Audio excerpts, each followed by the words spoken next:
Guys समय बड़ा बलवान होता है। आपको अंकिता भंडारी का केस तो याद ही होगा, जो उत्तराखंड के एक रिसोर्ट में काम करती थी, फिर उसको मार दिया गया था बेचारी को। और उसमें एक वीवीआईपी का नाम छुपा हुआ था कि कौन है, किसके इशारे पर इसको मारा गया और कौन इसके साथ सोने के लिए प्लान कर रहा था।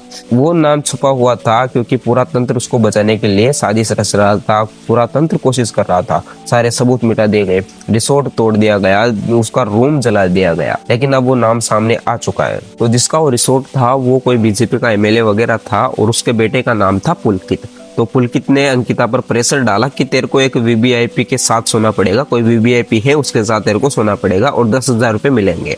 तो अंकिता ने मना कर दिया कि मैं ऐसा हरगिज नहीं करने वाली। तो उस पुलकित ने और उसके दो दोस्तों ने मिलकर अंकिता को मार दिया और कहीं फेंक दिया पानी में। अब पुलकित को और उसके दोस्तों को अरेस्ट कर लिया गया और उम्र कैद की सजा दे दी गई। अब लोग सोचने लगे कि अंकिता को जस्टिस मिल गया, तालियां बजाने लगे कि न्याय मिल गया।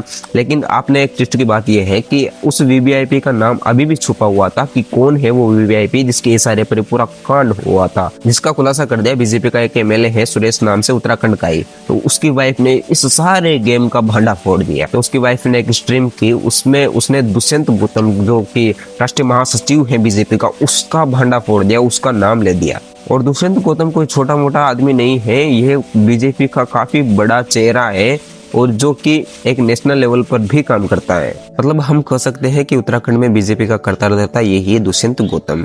अबे भाई साहब बोल रहे हैं कि मैं तो उस केस में इन्वॉल्व ही नहीं था, मेरी छवि खराब करने में लगे हुए हैं। तो इस पर सीबीआई जांच होनी चाहिए। इन्होंने पूरे सबूत क्यों मिटाए, क्यों उसको रिसोर्ट को जलाया गया, क्यों उसके रूम को जलाया गया, आखिर किसको बचाने की यहाँ पर प्लानिंग चल रही थी। मैं कहता हूँ सारे के सारे नंगे, सारे के सारे दलाल है, चोर है सारे के सारे। आपने देखा अंकिता की माँ की अभी तक रो रो कर हालत खराब हो जा रही है क्योंकि अभी तक जस्टिस नहीं मिला।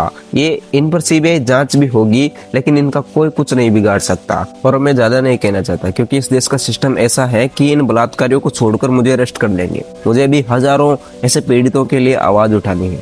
धन्यवाद। जय हिंद।